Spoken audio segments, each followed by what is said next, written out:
Assalamualaikum students, welcome once again in our physics class. I hope you all are good and fine.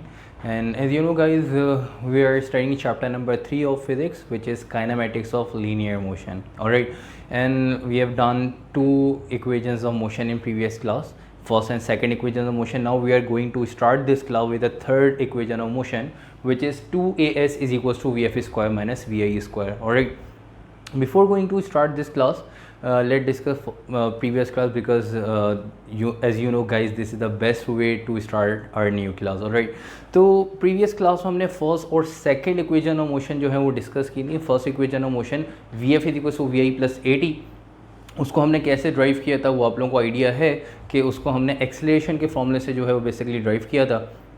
Diagram बनाई थी उसकी, फिर acceleration के फॉर्मूले से उसको ड्राइव किया और उसके बाद सेकंड इक्वेशन ऑफ मोशन की तरफ आए. और second equation of motion s is equal to v i t plus half a t square, और इसके अंदर हमने जो है वो स्टार्ट किया था इसको यूनिफॉर्म वेलोसिटी ऑफ मोशन की अकॉर्डिंग की जो इक्वेशन है उससे, और उसको हमने जो है वो ड्राइव किया.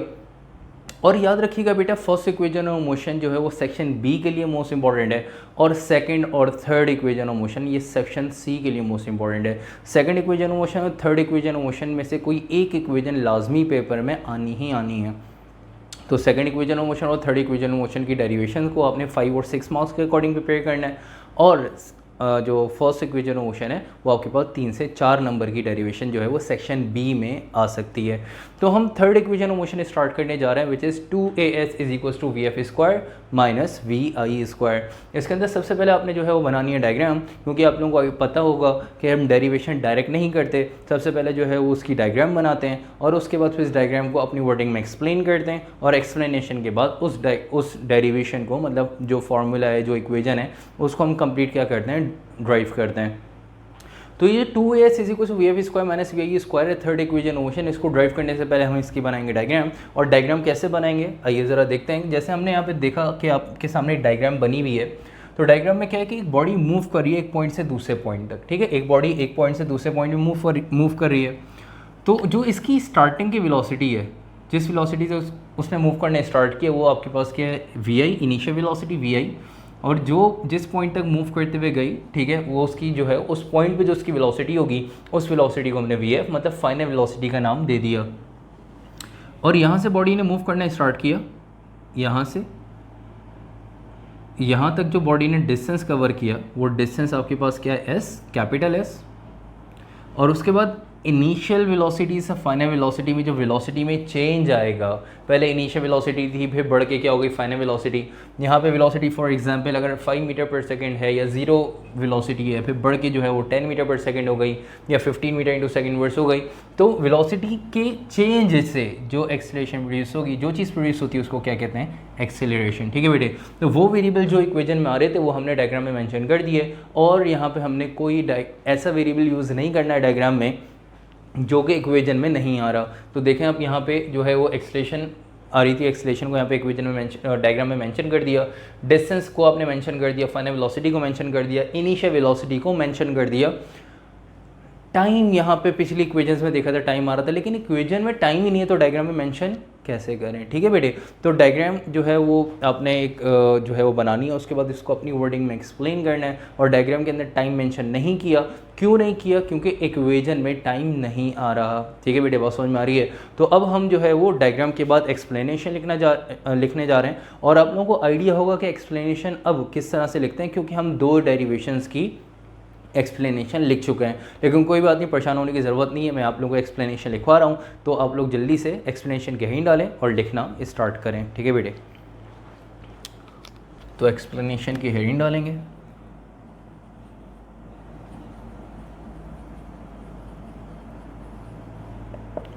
और एक्सप्लेनेशन लिखना स्टार्ट करें. ठीक है भाई, एक्सप्लेनेशन बिल्कुल उसी फॉर्मेट पे लिखेंगे जिस तरह से हमने फर्स्ट इक्वेशन ऑफ मोशन और सेकंड इक्वेशन ऑफ मोशन की जो है वो एक्सप्लेनेशन लिखी थी. लिखना स्टार्ट करें. व्हेन अ बॉडी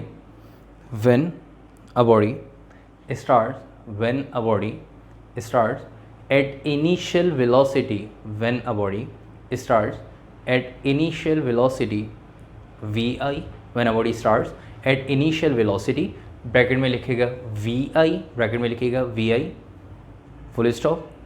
आगे लिखना स्टार्ट करें. in this case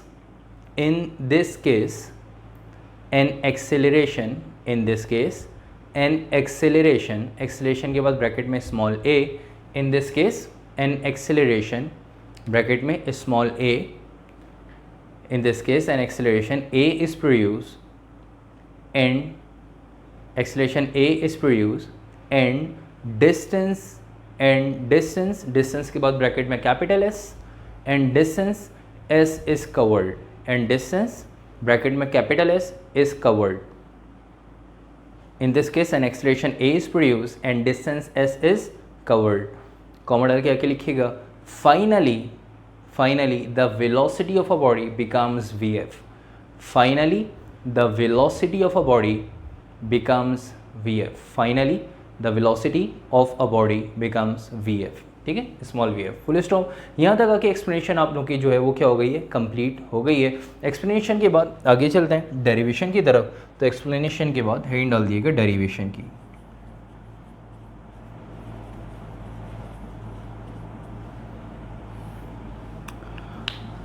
डेरिवेशन में मेन आपके पास स्टेप जो है वो क्या है कि मेन कंसर्न ये है कि डेरिवेशन किस स्टेप से स्टार्ट करें. वो स्टेप, ये आपकी डेरिवेशन का मेन पॉइंट है कि डेरिवेशन में आपने रट्टा नहीं लगाना, लेकिन एक चीज़ आपने याद रखनी है कि डेरिवेशन स्टार्ट कौन से स्टेप से करेंगे. ठीक है, ये अगर आपको स्टार्टिंग स्टेप याद होगा तो पूरी डेरिवेशन में आपको इंशाल्लाह कोई प्रॉब्लम नहीं होगी, क्योंकि डेरिवेशन आपने रटनी नहीं है, डेरिवेशन की लिख के प्रैक्टिस करनी है. ऑलराइट, बिल्कुल मैथ्स की तरह, जिस तरह मैथ्स के क्वेश्चंस की प्रैक्टिस करते हैं. तो डेरिवेशन स्टार्ट करेंगे बिल्कुल वैसे ही जिस तरह से हमने सेकंड इक्वेशन ऑफ मोशन की डेरिवेशन स्टार्ट की थी. और सेकंड इक्वेशन ऑफ मोशन की डेरिवेशन में स्टार्ट की थी किससे, यूनिफॉर्म वेलोसिटी ऑफ मोशन के अकॉर्डिंग जो इक्वेशन थी from equation of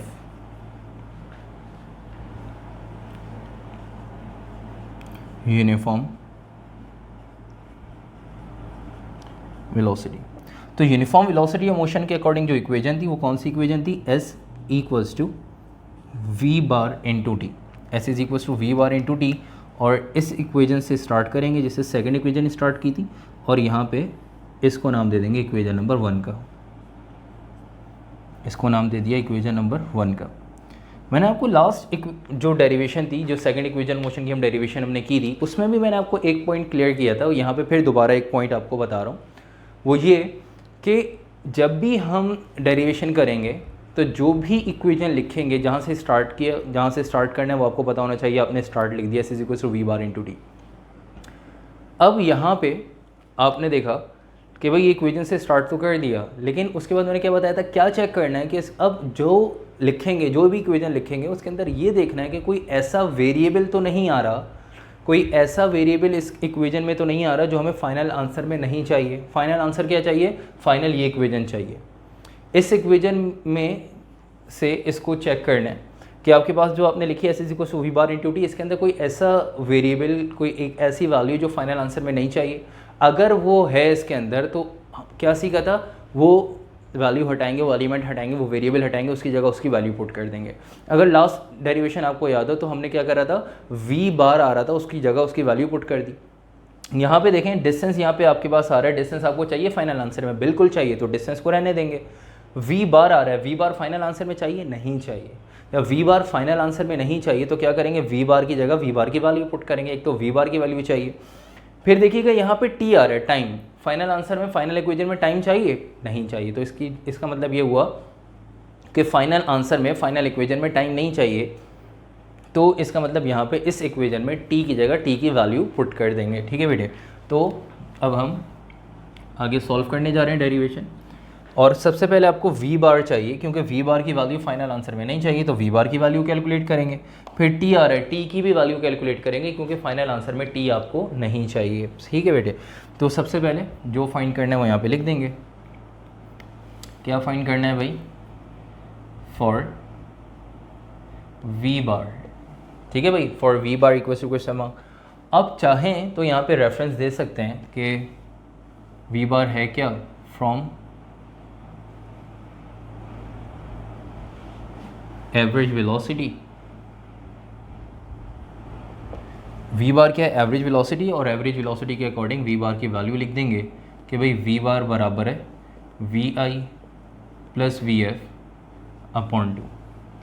we bar की जगह वी बार की वैल्यू पुट करनी थी, तो वी बार की वैल्यू आपने रेफरेंस दे के लिख ली कि V bar actually average velocity है, और एवरेज वेलोसिटी का फॉर्मूला आपके पास वी आई प्लस वी एफ अपॉन 2, ये आपने वी बार की वैल्यू लिख ली। अब वी बार की वैल्यू कैलकुलेट कर ली, यहीं रहने देंगे, ठीक है, क्योंकि टी की भी वैल्यू चाहिए। तो वी बार और टी की वैल्यू एक साथ इस इक्वेशन नंबर 1 में पुट करेंगे। अभी वी बार की वैल्यू निकाल के यहाँ पे छोड़ दी, अब टी की वैल्यू भी आपने क्या करनी है, कैलकुलेट करनी है। तो यहाँ पे लिख देंगे for t equals to question mark, time find करना है। अब टाइम की वैल्यू कैसे आएगी, टाइम की वैल्यू आएगी एक्सेलरेशन के फॉर्मूले से। कैसे, ज़रा देखिएगा, फ्रॉम फॉर्मूला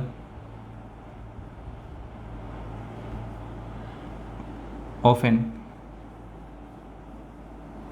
एक्सेलरेशन, ठीक है। एक्सेलरेशन के फॉर्मूले से हम टी की वैल्यू कैलकुलेट करेंगे, और एक्सेलरेशन का फॉर्मूला क्या है वो लिख लेते हैं पहले। एक्सेलरेशन का formula a is equals to V F minus we I upon t, ठीक है। एक्सेलरेशन का formula a is equals to V F minus we I upon t, ये एक्सेलरेशन का फॉर्मूला आ गया। और इस फॉर्मूले के अकॉर्डिंग आपने जो है वो टाइम की वैल्यू कैलकुलेट करनी है। टाइम की वैल्यू किस तरह से कैलकुलेट करेंगे, कैसे कैलकुलेट करेंगे, ज़रा देखिएगा बेटा। एक्सेलरेशन का फॉर्मूला लिखा, A is equals to V F minus we I upon T. अब यहाँ पे टाइम नीचे डिवाइड हो रहा है, दूसरी तरफ जाके एक्सेलरेशन से मल्टीप्लाई, एक्सेलरेशन मल्टीप्लाई और ये नीचे आके डिवाइड, मतलब क्रॉस मल्टीप्लाई करा देंगे। टाइम को ऊपर ले जाएंगे, एक्सेलरेशन को नीचे ले आएंगे, टाइम को एक्सेलरेशन की जगह पे, एक्सेलरेशन को नीचे, क्रॉस मल्टीप्लिकेशन से यहाँ पे टाइम की वैल्यू, टाइम का आंसर आ जाएगा। ज़रा देखिएगा, टाइम को टी को ऊपर लेके जा रहे हैं, एक्सेलरेशन को नीचे, तो टाइम का फॉर्मूला क्या बन जाएगा, T is equals to V F minus we I upon A.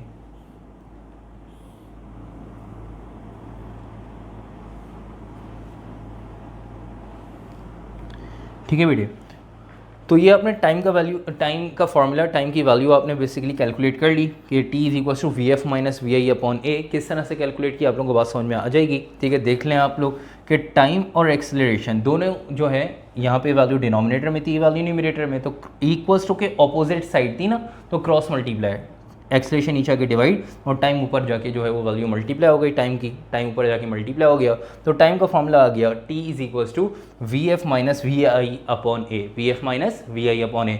तो टाइम का फॉर्मूला कैलकुलेट कर लिया, वी बार आपने यहाँ पे कैलकुलेट कर लिया। अब इन दोनों वैल्यूज़ को, वी बार और टाइम, इन दोनों को उठा के कहाँ पुट करेंगे बेटे, इक्वेशन नंबर 1 में, s is equals to v bar into t में। तो वी बार की जगह वी बार की वैल्यू आ जाएगी, और टी की जगह, टाइम की जगह टाइम की वैल्यू आ जाएगी। दोनों को पुट करेंगे और सॉल्व करेंगे, और आपके पास ये इक्वेशन आ जाएगी 2as is equal to we f square minus we i square.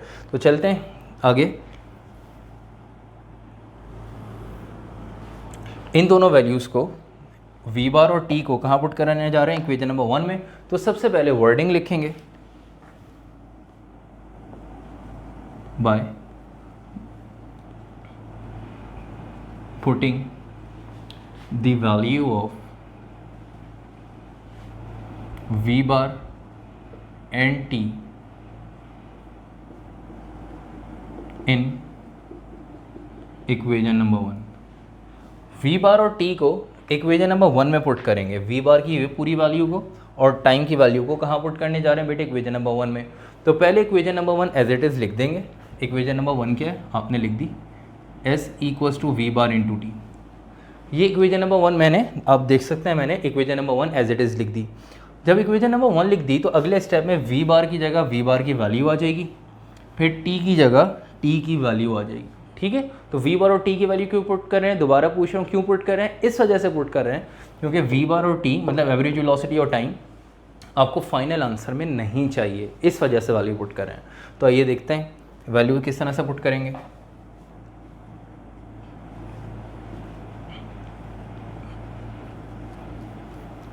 आप देख सकते हैं कि मैंने इक्वेशन को एज इट इज़ लिखा, बस वी बार और टी इनकी जगह इनके ब्रैकेट्स बना दिए, ठीक है। वी बार और टी की जगह ब्रैकेट्स बना दिए, एज इट इज़ आ गया, वी बार की जगह वी बार का ब्रैकेट, टाइम की जगह टाइम का ब्रैकेट। अब इस स्टेप में इनकी वैल्यूज पुट करनी है, वी बार की जगह वी बार की वैल्यू और टी की जगह टी की वैल्यू। अब वी बार की जगह जब वी बार की वैल्यू पुट कर रहे हैं उसका मैंने ब्रैकेट बना दिया, तो वी बार की वैल्यू क्या है ज़रा देखिएगा, वी आई प्लस वी एफ अपॉन 2। ठीक है बेटे, तो वी बार की जगह वी बार की वैल्यू पुट कर दी। फिर टाइम का ब्रैकेट है, टाइम की जगह टाइम की वैल्यू पुट करेंगे। टाइम की वैल्यू क्या है, v F minus we I upon है, तो टाइम की जगह टाइम की value v F minus we I upon है। ठीक है, तो टाइम की जगह टाइम की वैल्यू पुट कर दी और वी बार की जगह वी बार की वैल्यू पुट कर दी। यहाँ तक क्लियर, कोई कन्फ्यूजन? जब वी बार की जगह वी बार की वैल्यू और टाइम की जगह टाइम की वैल्यू आपने पुट कर दी, तो अब क्या करेंगे, आपने देखा कि ये दो फ्रैक्शन आपस में क्या हो रहे हैं, मल्टीप्लाई। जब ये दो फ्रैक्शन आपस में मल्टीप्लाई हो रहे हैं तो क्या करेंगे, इनको मल्टीप्लाई करेंगे।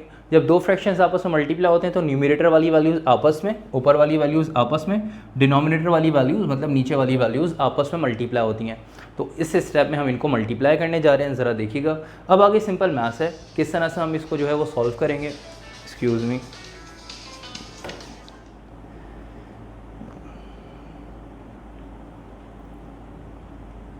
सॉरी बेटे जी। तो जब दो फ्रैक्शन आपस में मल्टीप्लाई होंगे तो न्यूमरेटर वाली वैल्यूज़ आपस में, डिनोमिनेटर वाली वैल्यूज़ आपस में मल्टीप्लाई होंगी। ठीक है बेटे, तो जब न्यूमरेटर वाली वैल्यूज़ आपस में मल्टीप्लाई होंगी तो ऊपर वाली वैल्यूज़ आपस में, नीचे वाली वैल्यूज़ आपस में मल्टीप्लाई कर देंगे। ज़रा देखिएगा, एस एज इट इज़। जब न्यूमरेटर वाली वैल्यूज़ आपस में मल्टीप्लाई होंगी तो देखिएगा न्यूमरेटर में वी आई प्लस वी एफ और V F minus we i. तो इनको डायरेक्ट मल्टीप्लाई करने से पहले इनको मल्टीप्लाइड फॉर्म में ब्रैकेट में लिख लेंगे कि we I plus V F और वी एफ माइनस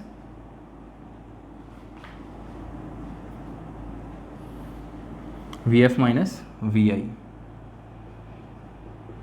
ठीक है, इनको मैंने मल्टीप्लाइड फॉर्म में लिख लिया और नीचे वाली वैल्यूज़ को मल्टीप्लाई करा दिया। 2 को a से मल्टीप्लाई करें 2a।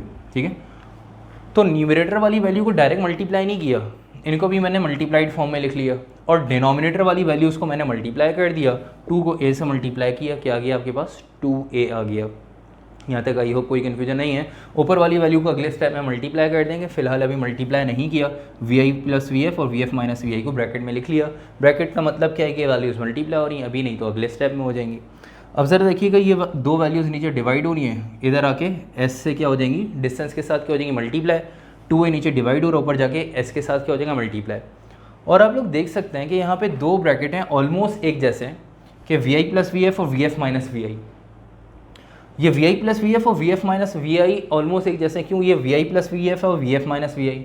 अगर दोनों वी आई प्लस वी एफ और we I minus V F होते तो क्या सपोज कर सकते हैं एक जैसे हैं, लेकिन यहाँ पे इनको एक जैसा बनाने के लिए मैं क्या करूँगा, ये देखें वी आई और वी एफ दो वैल्यूज़ हैं ब्रैकेट के अंदर, दोनों पॉजिटिव हैं। जब दोनों पॉजिटिव हैं तो इनमें से अगर मैं वी आई को बाद में और वी एफ को पहले लिख लूँ, मतलब वी आई को बाद में लिख दूँ और वी एफ को पहले लिख दूँ, कोई फ़र्क नहीं पड़ेगा। क्यों नहीं पड़ेगा, क्योंकि बेटे आपको पता होना चाहिए कि अगर हम 2 + 4 करते हैं तब भी आंसर क्या आता है, तब भी आंसर क्या आएगा, 6 आएगा।